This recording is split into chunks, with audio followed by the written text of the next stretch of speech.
Hello, my name is Chris Edwards, and I'm here for the second dialogue of the webinar series on ocean boundary systems. Today, I'll be talking about modeling activities in the California current, which is shown here in the figure on the right side of the screen. You've already heard about observations in this region, and today I'll be focusing on modeling and data assimilation systems. An outline for this talk is that I'll start with an overview of the California current system, and then discuss some modeling systems that have been developed for the CCS, go into a discussion about state estimation and ocean observing platforms that are particularly useful for ones that are being used on the West Coast. I'll go through some examples of physical data assimilation, biogeochemical data assimilation, and then talk about observation impacts and how we assess value for observational assets, and conclude with a summary. You've already heard a lot about the California current, so I'll just mention a few things briefly. The California current is it's a system of currents that includes surface and subsurface flows. It's the eastern boundary system of the North Pacific Gyre. It's strongly wind-driven, where seasonal equatorward winds drive offshore Ekman transport and upwelling near shore, but it's seasonally varying, with strongest upwelling taking place in spring and summer, and weaker upwelling depending on latitude taking place in other times of the year, along with poleward flows that are counter to the typical southward and offshore current of the system as a whole. On the right, I'm showing an animation. This is from a non-data assimilative model of the region, and it's showing sea surface temperature for multiple seasons. And you can see the time evolution of the temperature goes from warm in summertime to cold in wintertime. But what's particularly noteworthy is all of the variability that takes place. There's a lot of mesoscale variability, and then a lot of submesoscale variability that emerges, particularly in spring and summer, with development of the cold nearshore upwelling signal and the very small scale filaments that emerge as part of that. Many models have been developed for the California current system. Many are shown here. This is not a comprehensive list, but it is a large list of those that are widely used and have been written about. I'm going to start with this one in the middle at the top right here. This is a model that's been developed at UCLA by Jim McWilliams' group, and it has a long history of doing interesting studies of a variety of different types. In this area, you can see it spans from Baja California in Mexico up to Vancouver Island in British Columbia in the north. So it spans a very large extent of the California current and does system-wide studies of a variety of different types. Moving over to this one, we've got one developed by Parker McCready and colleagues at the University of Washington. And this one is interesting because it includes both coastal emphasis here offshore in the Pacific Northwest. Here's Vancouver Island. And it also includes estuarine dynamics, for example, of the Columbia River here and Puget Sound to the north, and the general circulation processes in the Salish Sea. Over on the right is the one that's developed at UCSC by Andy Moore and me. And this is used for ocean state estimation. It doesn't cover as large an extent as the McWilliams model, but it does cover quite a large extent of the California current, extending from Mexico up to the middle of Washington State or so. Down here, we've got the case model developed by Matt Masloff and colleagues at Scripps Institute. And this one focuses on the Southern California region. The one down here was developed by Yi Chao and focuses on the California current. And then finally, on the left, we have the newest addition to all of these. This is a brand new model. It just became operational about 2 months ago. It's called WCOFS, or the West Coast Ocean Forecast System, developed by Alex Karapov at NOAA. You can see WCOFS extends with the largest domain from Baja up to north of Queen Charlotte Island here in British Columbia. And it's at quite high resolution, at 4-kilometer resolution. So this is an outstanding new tool for us all to benefit from. I'll just say that most of these models use the Regional Ocean Modeling System. One uses MIT GCM, that's the case model down here. Some of them use data assimilation, some of them do not. Some are operational and some are not. So it's quite an assortment. They were all developed in different geographic regions with different goals, and we all have complementary aspects that we're looking at. I'd like to talk now about data assimilation and ocean state estimation in general. In the systems that are used widely on the West Coast, the four-dimensional variational approach is widely used. And it's shown schematically here on the upper right. So in this system, a forecast is made. That forecast extends over some period of time. In this schematic, it's for 8 days, but the forecast could be made for a smaller period of time, a few days, or it might be made for a long time, a month or even a few months, depending on the system at play. Anyway, a forecast is made and data comes in. Data is shown as the red dots, and there are discrepancies between the forecast, of course, and the observations that are made.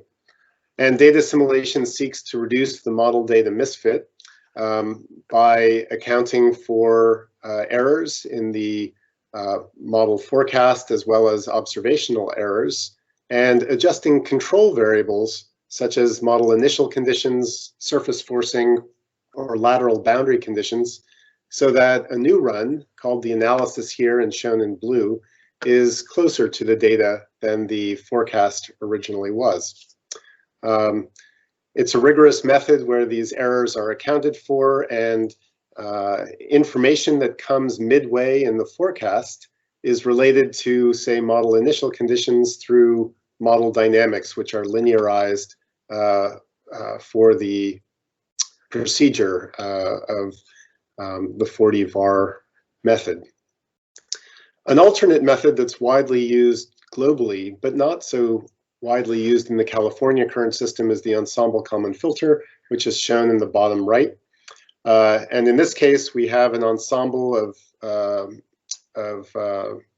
nonlinear runs shown as these black lines. These nonlinear runs take an ensemble, an analysis ensemble, and extend them forward for a period of time to produce a forecast ensemble.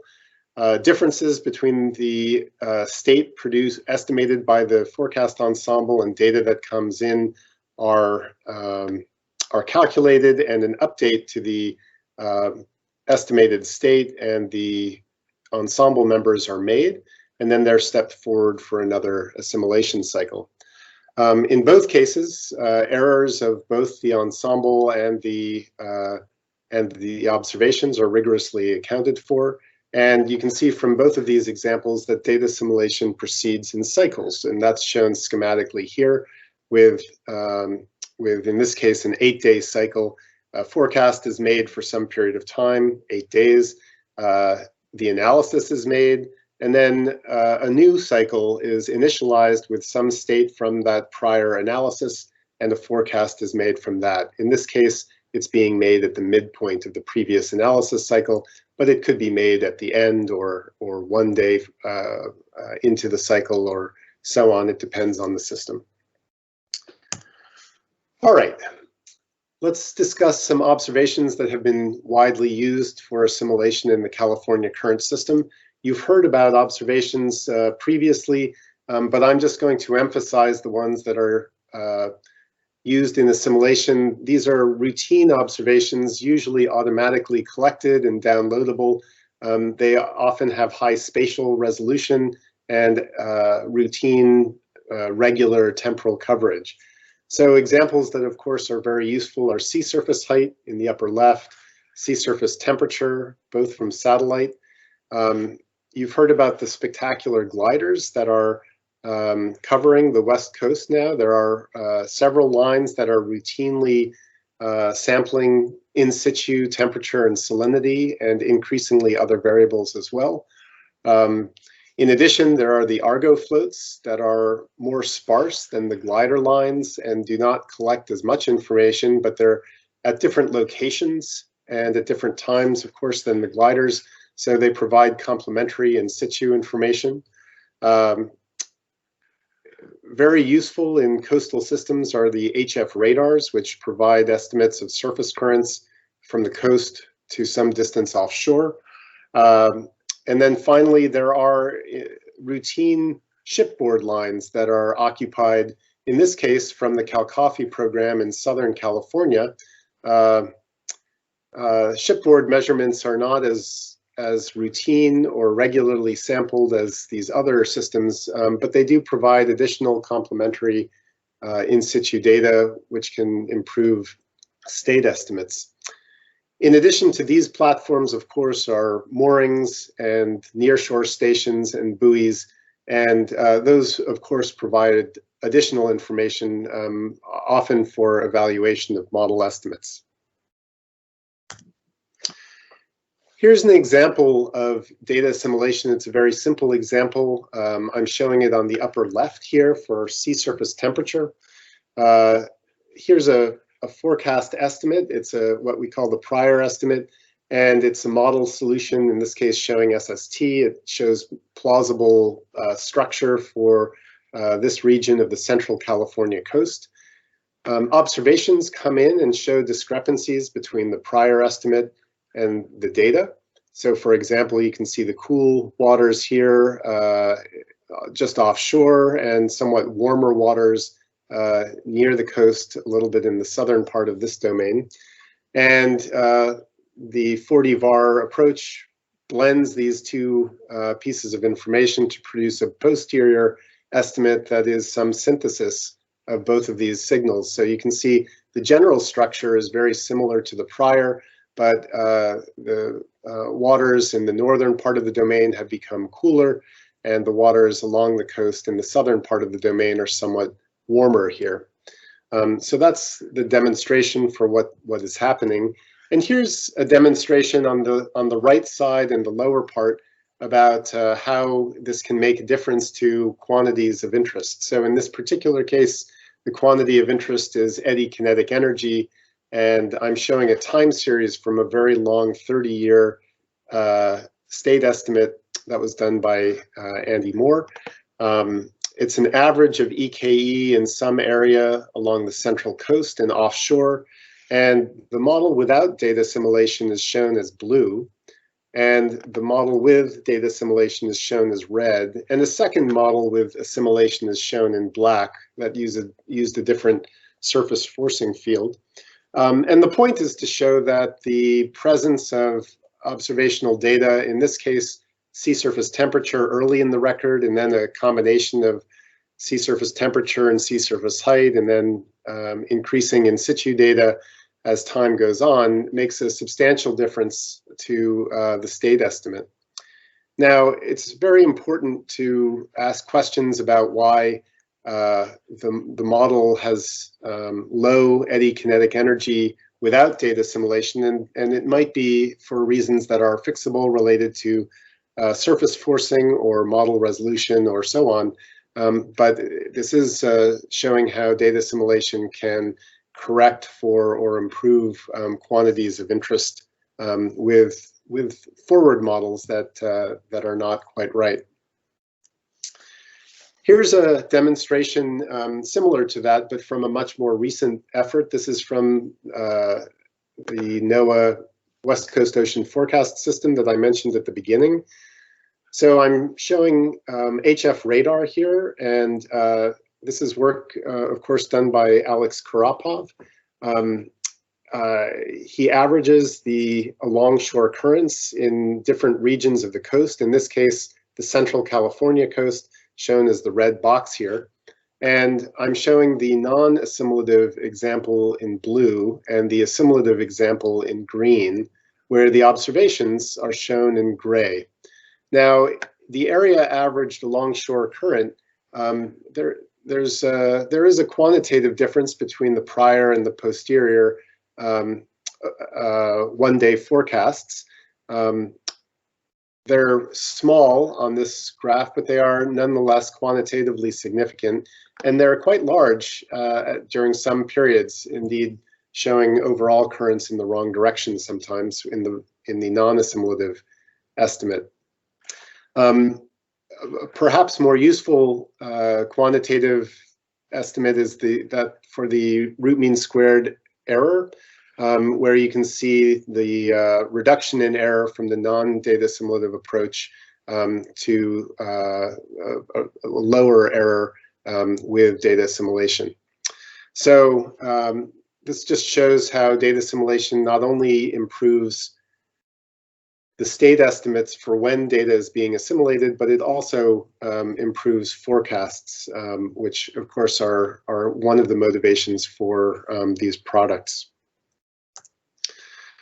Of course, physics is not the only part of the system which we have interest in. The ocean circulation has a substantial impact on biogeochemical processes that are happening within the system, and here are some nice figures which describe the coastal upwelling system.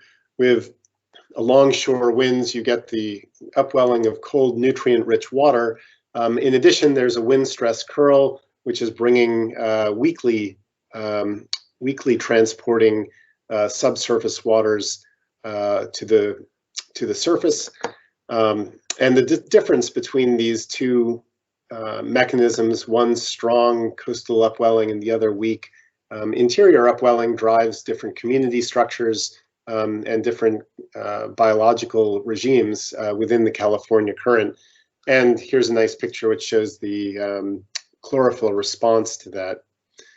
So we also work on biogeochemical assimilation. On the left is just a nice satellite image which shows the differences in estimated chlorophyll from satellite on a particular day. You can see the intense features near shore with some alongshore variability, weaker chlorophyll signals offshore. We do our work with the Nemero model, which is schematically shown down here. We've modified it a little bit from this diagram. But the demonstration is shown on the right. This is for the year 2000, and it's showing surface chlorophyll. The top row is for data from the CWIFS platform. The left column is an annual average of the surface chlorophyll. And then on the right set of panels are Hofmiller diagrams, which show time on the x-axis and latitude on the y-axis. And what's being colored within the Hofmiller diagram is an average or composite of the chlorophyll that's found between the coast and 200 kilometers offshore, depicted by this white line. The data in the upper panel has a lot of white, which results from cloud cover in the area, so we lose about 30% of the data, but there's a lot of data that is recorded in this strip along the coast. You can see there are large signals at certain topographic features, such as Point Conception or the San Francisco Bay Gulf of the Farallones area, and there is some seasonal evolution of the highest chlorophyll signal moving to higher latitudes. A nonlinear model with no assimilation is shown in the middle panel. This is our free-running model, and it maybe could be better for a variety of reasons related to the structure of the biogeochemical model, the parameters, or the parameterizations. But nonetheless, there are discrepancies, many discrepancies between the forward model and the observations that come in. And it's possible to constrain the biogeochemical model using 4D VAR, such that the state estimate is much closer to the observations than the unconstrained model is. This, of course, has impacts to other parts of the ecosystem model. I'm not showing those here, but it makes changes to all of the fields in the ecosystem model, particularly the nutrients and the grazers. Finally, I'd like to discuss briefly how we can try to assess the observation network through observation impact calculations. And this is one type of calculation to assess it. Others, of course, are OSSEs and observation sensitivity studies as well. But I'll only discuss the observation impact studies here. On the upper left is a schematic of the California current, and it shows a variety of features that might be of interest. We, of course, have a longshore flow of the California current that meanders throughout the CCS. There are some nearshore features such as upwelling filaments and alongshore flows that are very near to the coast. There's a countercurrent that moves poleward subsurface, an undercurrent. And then, of course, there's a lot of eddy variability or other structures offshore that we might want to represent. Now, the value of a particular observation can be quantified in the context of a single circulation metric. So I'm going to show just one example here for a longshore transport at 37 north. That's this line right here, which goes offshore from Santa Cruz, where I sit. And it's showing the offshore transport out to some longitude and down to 500 meters below the surface. Other metrics of interest might be the average EKE or average SST or depth of an isopycnal surface, but I'll just talk about ocean transport here. In the lower right panel is a time series of the impact of each platform, where the platform key is shown on the upper right. So sea surface temperature is in dark blue and sea surface height is in yellow. And the length of the bar indicates the quantitative change in spheredrips that results from the presence of that platform's observations. We could break this down into each individual observation, but we've aggregated it here into platforms to get a better idea of the significance of the different components.